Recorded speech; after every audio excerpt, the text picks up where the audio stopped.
de hoy vamos a hablar acerca de cómo crear un plan de contingencia. El grupo está conformado por Danilo Torres Tafur, Andrea Rojas y Sandra Aguilera, quienes hablan. Entonces vamos a hablar acerca de los pasos que se requieren para crear un plan de contingencia. También vamos a hablar de la evaluación de riesgos según su gravedad y probabilidad, la formulación, el desarrollo y la implementación de este plan de contingencia. Entonces, iniciando, nos piden identificar los recursos y priorizarlos. Entonces, hacer una lista de los recursos, priorizarlos imprescindibles. Entonces, para la compañía el recurso fundamental es el recurso humano. Luego seguiría los recursos materiales, los recursos financieros y los recursos tecnológicos. No quiere decir que estos no sean importantes, sino que la mayor labor la desarrollan el personal, entonces por eso se hace, digámoslo así, imprescindible o indispensable. Luego nos piden identificar los riesgos claves. Entonces, ¿cuáles son riesgos que pueden atentar contra los recursos esenciales? Aquí realizamos un cuadrito donde colocamos una de las actividades, digamos, que más puede llegar a generar riesgo dentro de la compañía, ya que la compañía se dedica a la producción de transformadores. La compañía se llama ACJ High Voltage y entonces la actividad que realiza son la comercialización y ensamble de estos transformadores. La compañía cuenta con 3 torres administrativas, cada una de 3 pisos, y una bodega de almacenamiento y producción, que es donde se realizan estos procesos. Entonces, en la actividad se describió la preparación de la resina. En la tarea, entonces acá lo que se hace es mezclar todos estos componentes, que son diferentes resinas, pues para llegar a hacer el ensamble. La clasificación de los diferentes riesgos que se presentan: biomecánico, químico, condiciones de seguridad, psicosocial. La descripción puede ser por la postura prolongada durante la ejecución de la tarea, carga física, esfuerzo, movimientos repetitivos, gases, estar expuesto a gases o vapores orgánicos. También mecánico, manipulación de herramientas y equipos. Entonces hablamos que cuando no hay una adecuada manipulación de este tipo de herramientas. Los efectos que puede causar cada una de estas actividades: dolor de espalda, cuello, pies, dolor de extremidades superiores, fatiga muscular, irritación de las vías respiratorias y mucosas cuando se están expuestos a gases o a vapores, contusiones, quemaduras y lesiones de diversa variedad. Entonces, cuando el riesgo es mecánico, por la manipulación de herramientas y equipos, cuando este no es adecuado. Se habla acerca, digamos, de cómo prevenirlo: las pausas activas, el control de osteomuscular, por la EPS, exámenes periódicos, las capacitaciones en el manejo de cargas, también en cuanto a implementar un plan postural, pausas activas, exámenes periódicos.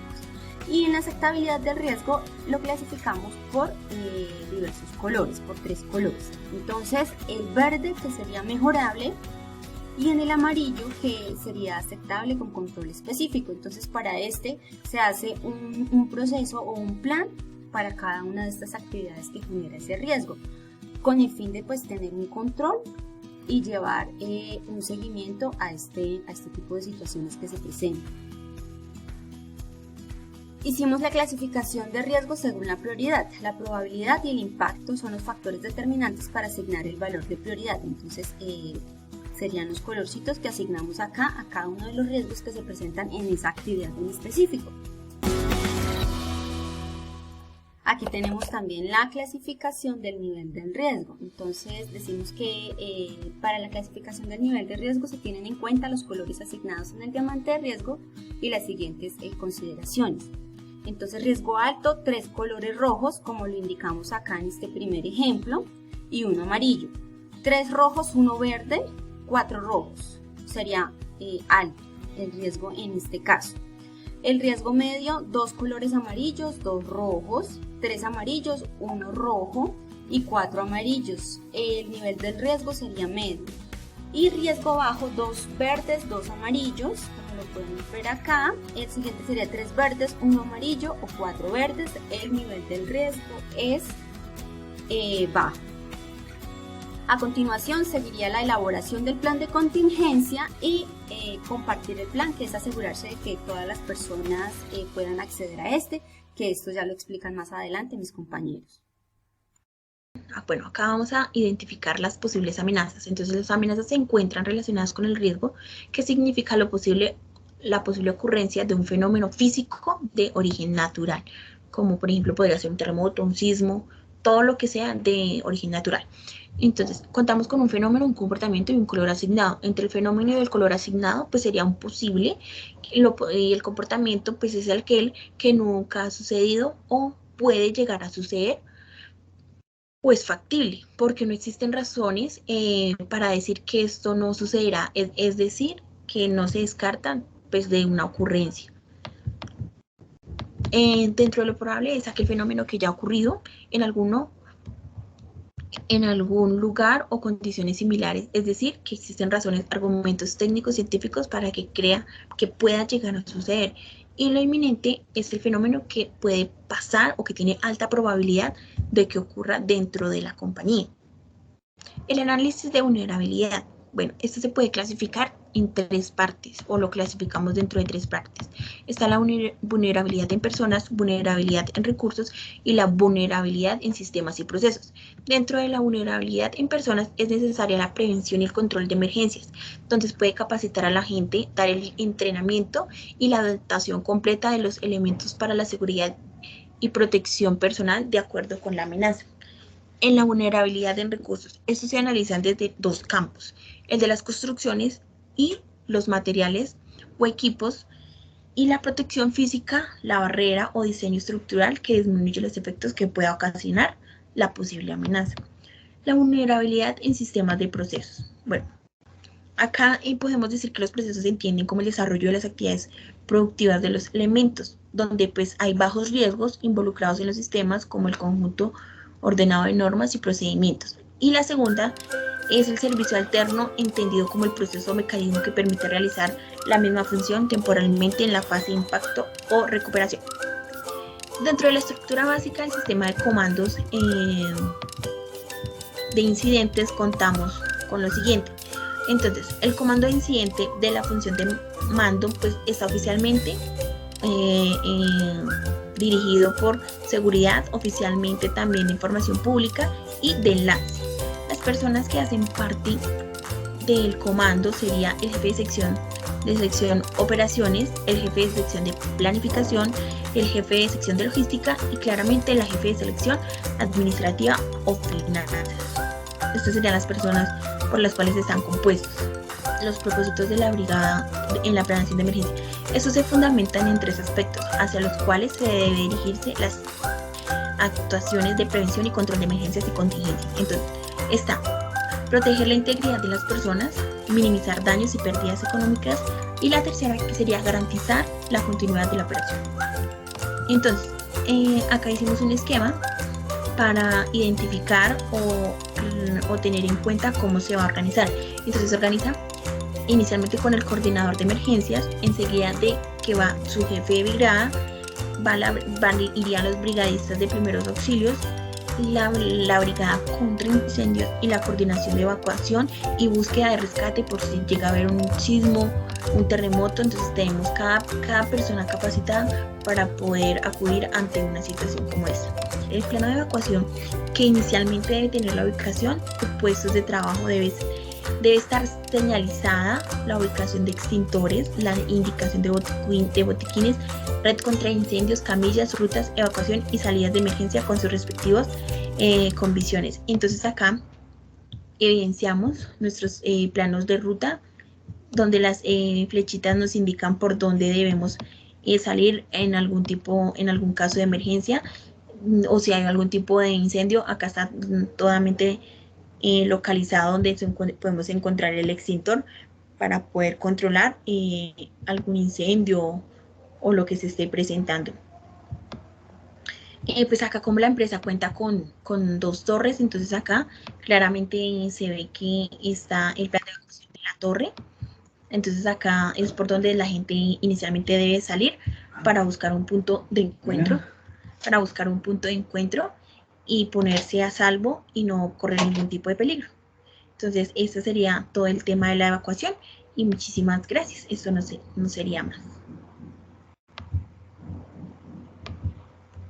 Hablar de les voy a comentar el riesgo y qué controles y planes se tienen para estos riesgos en cuanto a la fundición y el proceso de fábrica.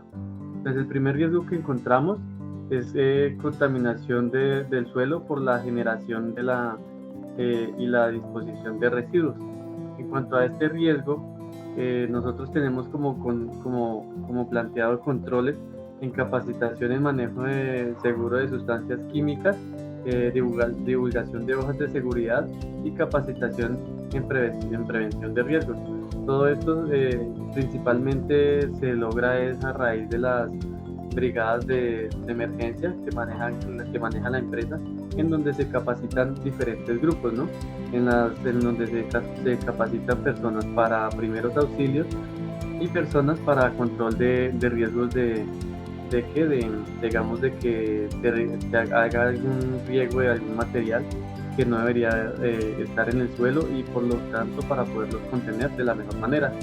Los planes que se plantearon para este riesgo es la elaboración de programas químicos, uso adecuado de los EPPs, conformación de brigada de emergencia, como ya les había comentado, simulacros y capacitación a la brigada, divulgación del procedimiento de control de derrames y el plan de emergencia y contingencia. Entonces, como ya les había mencionado, para estos planes de contingencia y control de derrames se tiene un grupo específico en la brigada, no se capacitan las mismas personas en lo mismo, sino cada grupo se especializa en un diferente riesgo o plan en la compañía. Lo que se pretende aquí. ¿Qué planes tenemos para este riesgo? Elaboración e implementación de programas de riesgo biomecánico, capacitación de la forma correcta de realizar las labores. Entonces, como les dije, hay personas que de pronto no tienen entendido cómo hacer un levantamiento apropiado de una carga desde el nivel del suelo. Entonces se pretende capacitar a las personas para esto, lo mismo en buenas posturas, y asimismo revisar que todos los equipos o implementos que ellos utilicen, pueden ser computadores o escritorios, estén al nivel adecuado de cada persona, ¿no? Porque no todas las personas durante la jornada laboral brindar elementos de protección individual, incluso definir qué trabajadores requieren el uso de doble protección si la requisieran. Mantenimiento preventivo de las fuentes generadoras de ruido.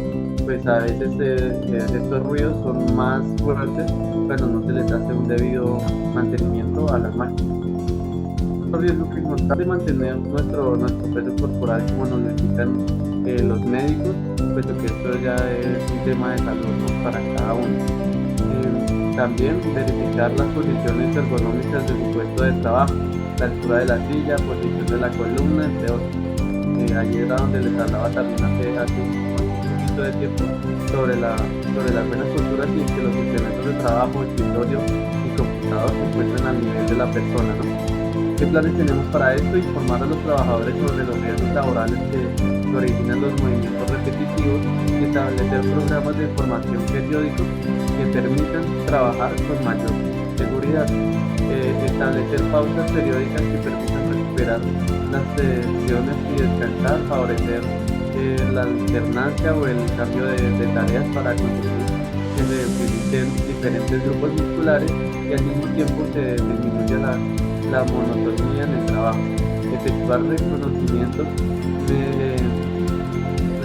médicos periódicos que faciliten la detección de posibles lesiones musculoesqueléticas y que también ayuden a controlar factores intralaborales que puedan influir en ellas.